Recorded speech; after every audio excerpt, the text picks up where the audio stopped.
শুনেছি সকাল সকাল যদি মাছের যাত্রা হয় তাহলে নাকি দিনটা খুব ভালো যায়। আমার ভিডিওটা কে কোন টাইমে দেখছো কমেন্ট করে অবশ্যই জানিও। আমি কিন্তু সকাল 7টা থেকে ব্লগটা শুরু করে দিয়েছি। সকাল সকাল পুকুরে মাছ ধরিয়েছে, তারই মধ্যে কিছুটা মাছ আমরা ভাগে পেয়েছি। তো এটা কিন্তু আমার শ্বশুরবাড়ির পুকুরে ধরানো হয়েছিল। তো সিলভার কাপ পেয়েছিলাম আর মিরিক মাছ পেয়েছিলাম। তো মিরিক মাছ লিখেছিলাম পোস্টে ফেসবুকের, অনেকজনা হাসাহাসি করেছে সেই পোস্টটা দেখে, বলেছে এটা মিরিক না, এটাকে মৃগেল বলে। তো যাই হোক, তারই মধ্যে কিছু কমেন্ট ভালো এসেছে যে আঞ্চলিক ভাষাতে এটাকে মিরিকও বলা হয়, অনেক জায়গায় বলে। তো আমিও তার জন্য মিরিক মাছই বলছি। তো এখানে আমি দুধটা বসিয়ে দিয়েছি গরম হতে, আর তরকারি কাটা হয়ে গেছে। এখানে ঢ্যাঁড়স আর এই ছোট ছোট আলুগুলো আছে, এই যে এইগুলো দিয়ে রাত্রে তরকারি করব। আর এই যে লম্বা লম্বা আলুগুলো কাটা রয়েছে, এগুলো হচ্ছে ঝোল হবে পটল, কাঁচা কলা আর সয়াবিন দিয়ে নিরামিষ করে। আর এখানে শাক ভাজা হবে। আর ওই যে মাছটা বাছতে হবে, চলো বেছে নিয়ে। নিরামিষ ঝোল করে ভেবেছিলাম মাছটা ভেজে যেমনভাবে আমি মিশিয়ে দিই ওমা মিশিয়ে দেবো, তো ভুলে বলছে না, মাছটা ভাজা রেখে দেবে, টাটকা মাছ। আর কাঁচা মাছের টক খুব ভালো হয়, আজকে একটু কাঁচা মাছের টকও করব। যাই হোক, চলো এখন মাছটা বেছে নিই। সোশ্যাল মিডিয়া বেশি ঘাটাঘাটি করলে কিন্তু অনেক কিছুই জানতে পারি, অনেক কিছুই শুনতে পারি। তো তারই মধ্যে একটা কথা হচ্ছে, সেটা হচ্ছে মেয়েদের নাকি নিজস্ব কোনো বাড়ি হয় না। বিয়ের আগে মেয়েরা বাবার বাড়িতে থাকে, আর বিয়ের পর নাকি তারা শ্বশুর বাড়িতে থাকে। আচ্ছা, কি করে এটা সম্ভব বলো তো? আমরা যখন আমাদের বিয়ে হয় না, তখন যখন আমরা বাইরে কোথাও যাই, এই ধরো স্কুল কলেজ বা অন্য কোথাও যাই, তখন যখন আমাদেরকে কেউ জিজ্ঞাসা করে তোমার বাড়ি কোথায়, তখন কিন্তু আমরা খুব গর্ব করে আমাদের বাড়িটা বলি, আমাদের বাড়ি হচ্ছে এখানে। তখন কিন্তু আমাদের কেউ জিজ্ঞাসা করে না যে তোমার বাবার বাড়ি কোথায়। তারপরে হচ্ছে কথা, এখনো তাই, এখন বিয়ে হয়ে গেছে, এখন শ্বশুর বাড়িতে আছি। এখনো যদি কারোর সাথে দেখা হয় বা কারোর কোথাও যায় আর কি, তখন কিন্তু সেটাই জিজ্ঞাসা করে আপনি কোথায় থাকেন বা আপনার বাড়ি কোথায়। এখানেও কিন্তু জিজ্ঞেস করা হয় না যে আপনার শ্বশুর বাড়ি কোথায়। তাই এই ভুল ধারণাগুলো একদমই মাথার মধ্যে আনা উচিত নয়। আর এই ভুল ধারণাগুলো সোশ্যাল মিডিয়াতে কিন্তু ছড়ানো উচিত নয়। মেয়েদের কিন্তু সব থেকে বড় জিনিস হচ্ছে যে মেয়েদের একটা নয়, দুটো বাড়ি হয়, এক হয় বাবার বাড়ি আর এক হয় কিন্তু শ্বশুর বাড়ি। এটা আমি মনে করি। আমার সাথে কে কে একমত আছো তোমরা অবশ্যই কমেন্ট করে জানিও।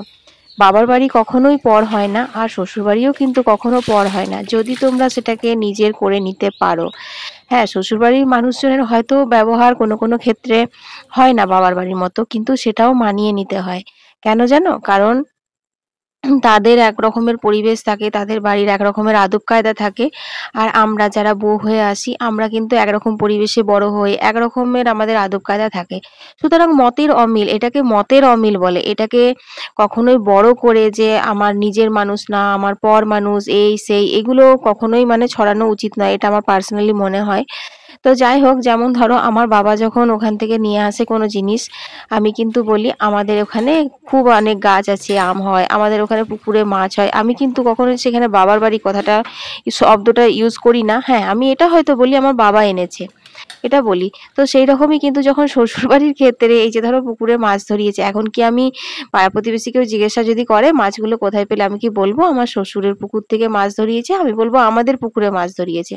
তো মেয়েরা যেখানে যায় সেখানটাই মেয়েদের নিজের বাড়ি হয়ে যায়। আর মেয়েরা কিন্তু সেই ক্ষমতাটা রাখে যে যেখানে যাবে নিজের জায়গাটা নিজে তৈরি করে নেবে। তবে হ্যাঁ, নিজের জায়গাটা অত সহজে নিজেকে পাওয়া যায় না, সেটা অর্জন করে নিতে হয়, এটাও ঠিক কথা। তো যাই হোক, একটু বেশি মনে হচ্ছে বলে ফেললাম, কারণ এই ধরনের কমেন্টগুলো আমার ফেসবুক থেকে আসে। তো আমার এই জিনিসটা ভালো লাগে না, তাই তোমাদের সাথে একটু শেয়ার করলাম। একা সংসার, একা হাতে সব দিক সামলাতে হয়। এখানে নিরামিষ ঝোলটা ভাজতে বসিয়ে দিয়ে কষাতে দিয়েই আমি কিন্তু মাছগুলো ধুতে গেছিলাম। তো দেখো এখানে মশলা দিয়ে জিরে গুঁড়ো, ধনে গুঁড়ো আর আদা বাটা দিলাম, এতে আর কিছু লাগবে না। আর কাঁচা পাকা লঙ্কাগুলো দিয়েছি কুচিয়ে ঝালের জন্য। অল্প একটু গোলমরিচের গুঁড়ো পরে মিশিয়েছিলাম, ওটা তোমাদের সাথে আর শেয়ার করা হয়নি। তো এখন কষানো হয়ে গেছে, এরপর দিয়ে দিলাম হচ্ছে তোমার জলটা পরিমাণ মতন। এতে কিন্তু আরো অনেক রকমের সবজি দেওয়া যায়, কিন্তু সেগুলো দিলাম না যেহেতু এটা অনেকটা বেড়ে যাবে। আর তোমরা তো জানো আমাদের বাড়িতে মাত্র 3.5 জন মানুষ আমরা, তো অতটা রান্না করে সেই নষ্ট হয়, সেই জন্য পরিমাণ করে করলাম আর কি। তারপর এখানে বসে গেলাম, এতগুলো মাছ তো আজকে লাগবে না, তো কয়েকটা আজকে করব আর কয়েকটা রেখে দেবো। আর এই টাটকা মাছ দেখে একটা কথাই মনে পড়লো আমার, সেই মায়ের হাতের কাঁচা মাছের টক। শুধু মায়ের হাতের না, আমার শাশুড়ি মাও নাকি কাঁচা মাছের টক খুব ভালো বানাতো, সেটা বুগলার বাবা বলে। তো যদিও বুগলা বাবা বলেছে যে সিলভার কাপ মাছে কাঁচা মাছের টকটা ভালো হবে না, করো না, কিন্তু আমি করছি কারণ আমার মনে হয়েছিল মাছটা দেখে যে এই মাছটার কাঁচা মাছের টক করলে খুব ভালো হবে খেতে। আর সত্যি কথা বলতে কি টকটাও খুব ভালো হয়েছিল খেতে, যদিও আমি খাইনি কারণ আজকে সোমবার আমার উপোস। আসলে কি বলতো, আমরা মেয়েরা তো আমাদের নিজেদের কথা ভাবি না, আমরা সব সময় কিন্তু নিজের পরিবারের কথাটাই ভাবি, চিন্তা করি শাশুড়ি কি খাবে, হাজবেন্ড কি খাবে, ছেলে কোনটা পছন্দ, এই নিয়েই কিন্তু আমাদের জীবনটা পেরিয়ে যায়। তবুও কিছু কিছু ক্ষেত্রে নিজের কথা একটু আধটু ভাবতে হয়, কারণ নিজেকে ভালো রাখার জন্য। আমরা যদি নিজেরা ভালো না থাকি তাহলে আমরা পরিবারগুলোকে কি করে ভালো রাখবো বলো। যাই হোক, এখানে মাছের মধ্যে নুন, হলুদ, কাঁচা সর্ষের তেল আর কালো সর্ষে বাটা মাখিয়ে দিলাম ভালো করে, আর এটা এখন ঘন্টা খানেকের জন্য রেখে দিতে হবে। নিরামিষ ঝোলটা নামানো হয়ে গেল, আর তোমার ভেন্ডি তরকারিটা হোক, শাক ভাজবো, তাহলে নিরামিষটা হয়ে যাবে ওই দিকটা। তারপর মাছের টকটা করব, আর বুগলা বাবার জন্য একটা মাছ ভাজা করে দেবো, কারণ ও মাছ ভাজা বলেছে, আবার যদি টকটা না খায় তখন যদি আবার ইয়ে করে, সেই জন্য ওর জন্য একটা ভাজা করে দেবো। কলের জল এখনো আসেনি, এখন আসবে কি করে, এখন তো 10টা 20 বাজে। কলের জল এলে কলের জল নিয়ে স্নান করে তারপর পুজোটা করে নিতে হবে।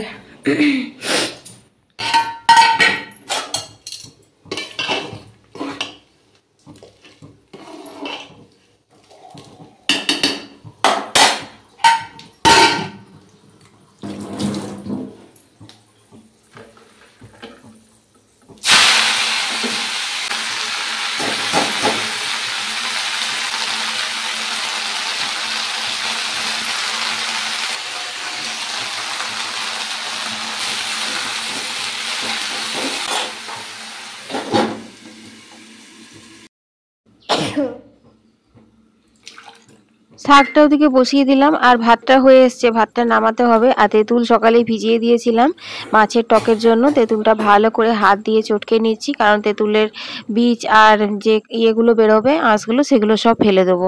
তো চলো এখন মাছটা করা যাক। মাছের রেসিপিটা যতটাই সহজ, খেতে কিন্তু ততই সুস্বাদু। কিছুই না, সর্ষের তেলে 5 ফোড়ন দিয়ে দিলাম, অল্প একটু হলুদ দিলাম, যেহেতু কাঁচা লঙ্কাগুলো দেবো ফটফট ফাটবে সেই জন্য। তারপর দেখো তেঁতুলগুলা জলটা দিয়ে দিলাম, তারপর পরিমাণ মতন আরও যতটা জল লাগবে আমার ততটাই দিয়ে দিয়েছি। তারপর এখানে স্বাদ মতো নুন দিয়ে দিয়েছি, আর একটুখানি মানে টকটাকে ব্যালেন্স করার জন্য অল্প একটু গুড় লাগবে, গুড় দিলে বেশ খেতেও ভালো লাগে, তাই একটু গুড় দিলাম। তারপর একটু খুন্তি দিয়ে নাড়িয়ে দিলাম।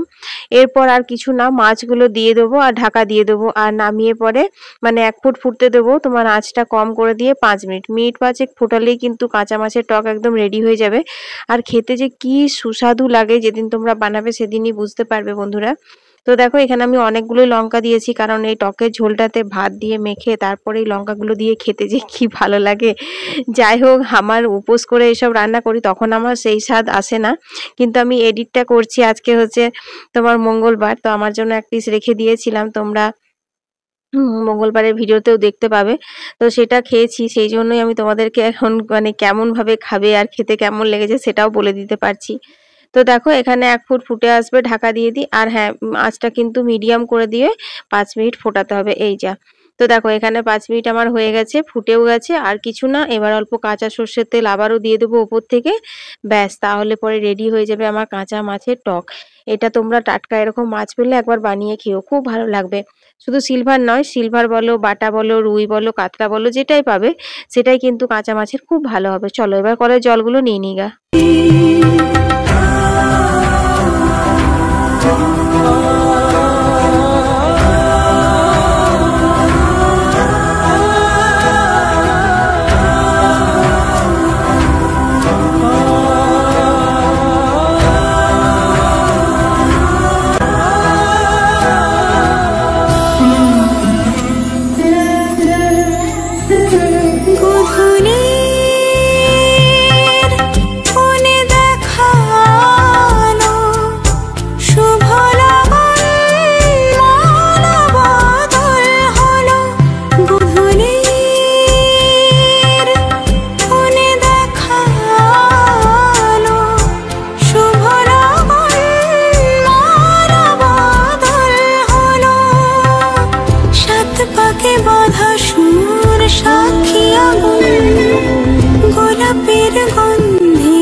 মতো একটু শুয়েছিলাম, বুবলা টিউশন গেল। তো চলো ওপরে যাই, টুকিটাকি ব্যাগগুলো মানে না গোছানো হলো, জিনিসপত্র অল্প একটু বের করব। আর যা হনুমানের উপদ্রব না, মা মনে হয় বাগানে গেছে। কয়েকটা বেগুন আছে আর তোমার আম আছে, মনে হয় সব শেষ করলো। তো চলো মুখে চোখে জল নিই তারপর। তো কাল না পরশু ওপরে এসেছিলাম তোমার এই যে জিনিসপত্রগুলো বের করতে, মানে কবে, বৃহস্পতিবার, হ্যাঁ মঙ্গলবার করেও এসেছিলাম, তখনও ছিল না। তো দুদিনের মধ্যে মানে কাল বা পরশু তোমার দেখো মৌচাক হয়েছে। আর কেমন জায়গায় হয়েছে দেখো, মানে জ্বালাটাও বন্ধ করতে পারবো না, আর ধুলো হাওয়াতে কি অবস্থা। দাঁড়াও তোমাদের ব্যাক ক্যামেরা করে দেখাই। এ দেখো, এই হচ্ছে আমার ড্রেসিং টেবিল, না দেখানোই ভালো, ইউজ হয় না ধুলোতে। আর এই দেখো এই জানলাটাতে মৌচাক বসেছে, এই দেখো। বাবা, ফ্ল্যাশ লাইটটা অফ করে দিই, তেড়ে কামড়াতেও আসতে পারে। এই দেখো, ঘরে মৌচাক বসা নাকি খুব শুভ, এটাই শুনেছি, মানে সব অ্যাস্ট্রোলজার বলো বলো ওদের কাছে। কিন্তু এইখানে বসে আমাকে কি করবে আমি সেটা জানি না, যদিও ওপরে ঘর বেশি ব্যবহার হয় না। কিন্তু এই জানলাগুলো খুলেছিলাম, তো এগুলো তো বন্ধ করতে হবে বলো, আর এটা আর বন্ধ করা যাবে না, আর আমি তাড়িয়ে দিতেও পারবো না। তো এই দেখো এইখানে সমস্ত বের করে রেখেছি টুকটাকগুলো। আর কবে যে গোছাবাগা করবো কে জানে, আমাকে ব্যাগ গোছাতে হবে। চলো যাই, চাটা খেয়ে আসবো, চাটা খেয়ে এসে গোছাবো। নিচে এসে এক কাপ চা করলাম, তারপর মাকে দিলাম আর আমিও একটু খেলাম। যদিও আজকে মানে উপোস করে আছি বলে আমার একদমই চা খেতে ইচ্ছে করছে না। উপোস টুপোস থাকলে না আমার একদম চা শরবত কিছুই খেতে ইচ্ছে করে না, কিরকম একটা লাগে। তো সেই জন্য খেলাম না। তো ঘরগুলো ঝাড় দিয়ে নিলাম, আর এখন দেখো উঠোনটা ঝাড় দিয়ে নিচ্ছি। আর মাকে বললাম যে এরকম মৌমাছি বাসা করেছে, তো মা বলছে মৌমাছির বাসা নাকি ভাঙতে নেই, তো ভাঙার দরকার নেই, থাক, এবার যা হবে হবে, দেখা যাবে। তো তারপর ভাবলাম কি সন্ধ্যাবেলা একটু বেরোনোর আছে, তাহলে রুটিটা করে নি, এখন অনেকটাই বেলা আছে। আর আজকে তো স্কুটিটাও শিখতে যাওয়া হবে না, বের করা হবে না। কালকে কত শখ করে মানে কত সাধ করে সপ্তাহখানেক পর বের করতে পেরেছিলাম, আবার এখন হবে। তো ভাবলাম রুটি করি। তো রুটি করতে এসে দেখি এত পিঁপড়ে ধরেছে আটাতে যে কি বলবো, তাই একটু চেলে নিলাম। তারপর দেখো এখন আটাটা মেখে নিচ্ছি। খুব বেশি রুটি হবে না, তোমার ওই মায়ের মতো হবে। আর সকালে বকে দিই, আর তোমার ওই যে বুগলা টিফিনে নিয়ে যায়, তো ভোর ভোর যদি মানে না করতে পারি সেই জন্য আমি এক্সট্রা করে 2-3টে করেই রাখি, তখন ওকে ওগুলো সেকে দিই মাঝের মধ্যে। এই যা, তো দেখো এখন আমি রুটিগুলো করে নিচ্ছি। তারপর কিন্তু সন্ধে দেওয়া আছে, সন্ধে দেব।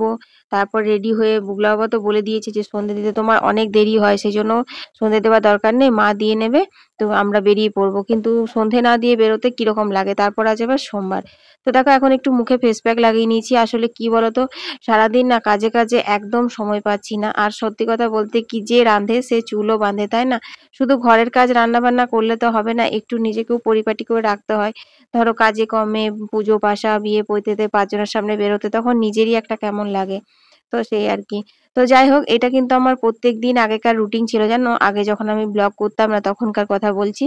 আমি কিন্তু বিকেল বেলায় কখনোই সেরকম ভাবে হাঁটাহাঁটি করতাম না। তো তো এই রুটিটা করে নিতাম, মানে এরকম ভাবে গোটা গায়ে ফেস প্যাক মেখে আর রুটিটা করে নিতাম, তারপর স্নান করে ফ্রেশ হয়ে তারপরে সন্ধে দিতাম। তো আজকেও ঠিক সেরকমই করলাম, যদিও হাতে টাতে মাখিনি, শুধু মুখেই মেখেছিলাম। তো বুলা বাবা চলে এসেছে, দেখতে পাচ্ছ, রেডিও হয়ে গেছে। আর আমি এখন সন্ধে দিয়ে নি। আজকে আর মন্দির যাব না, মন্দিরে গেলে পরে দেরি হয়, দুটো মন্দিরে যায়, তারপর 2-4টে করে লোক বসে থাকে, ধরো তাদের সাথে একটু গল্প গুজব করি, এই করে আসতে অনেক দেরি হয়ে যায়। তবে একটা দিক আমার খুব নিশ্চিন্তি লাগছে, কি বলতো, আজকে রাতের রুটিটা করা হয়ে গেল, এটাই আর কি। আর তরকারিও তোমার কড়াই আছে, দিনে তো করেই নিয়েছি। তো সেই জন্যই আজকে খুব নিশ্চিন্তি লাগছে। তো দেখো এখন আমি সন্ধ্যা প্রদীপটা জ্বেলে নিই, চলো তারপর একটু বেরোবো।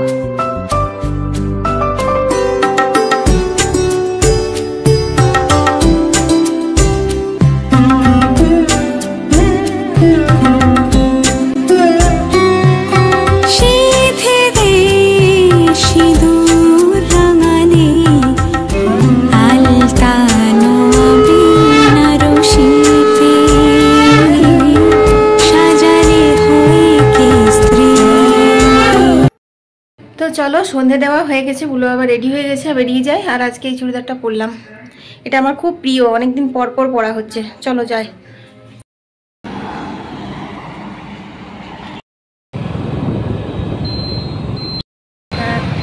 তখন তোমরা মেলার পুরীতে বা যেখানে বসবে বসবে, আমার হয়ে যাবে।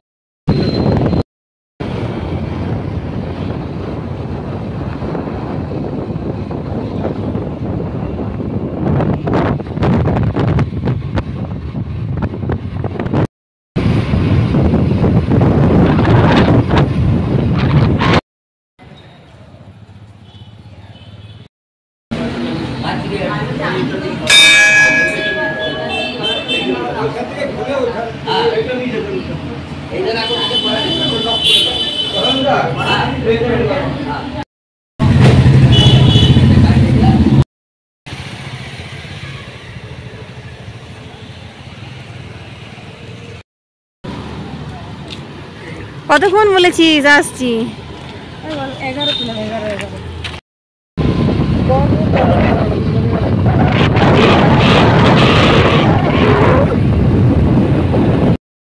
তো বন্ধুরা এখন 8টা বাজে, আমি চলে এসেছি। রুটি তো বিকেলে করেই গেছিলাম, খুব নিশ্চিন্তি লাগছে। এখন একটু এডিট করব কালকের ভিডিওটা, যাতে তোমরা আগামীকাল ভিডিওটা পাও। আর এই যে পাঁপড় পুড়িয়েছি, বুগলাকে একটু মুড়ি মেখে দেবো। বুগলা এখন ফ্রেশ হচ্ছে। বুগলা বাবাকে চা করে দিয়েছি, মাকেও চা করে দিয়েছি, ব্যাস। আর হ্যাঁ, আমি 1 গ্লাস ঠান্ডা জল দিয়ে গ্লুকন্ডি খাবো। এত মানে এনার্জি লস লাগছে, কি বলবো, পুষ্টপুষ করে ভালো লাগছে না। তা আজকেও কিছু টুকটাক কেনা হয়েছে, অনেক মানে প্রত্যেক দিনই মোটামুটি যাওয়া হলো, 2-3 দিন যাওয়া হলো বাজার, টুকটাক জিনিস কেনাই হচ্ছে। কিন্তু তোমাদের সাথে আর সেগুলো শেয়ার করা হচ্ছে না যে আমি কি কিনছি না কিনছি। যাই হোক, যেদিনকে ব্যাগ গুছাবো, যেদিনকে বেরোবো, সেদিন তোমাদের সঙ্গে সব একসঙ্গে শেয়ার করে দেবো যে কি কি কিনলাম, কি কি না কিনলাম। চলো আজকের ভিডিওটা এখানেই শেষ করে দিচ্ছি। সবাই ভালো থেকো, সুস্থ থেকো। কাল আবার একটা নতুন ভিডিও নিয়ে হাজির হয়ে যাবো। আমি অর্পিতা, তোমাদের অর্পিতা, টাটা।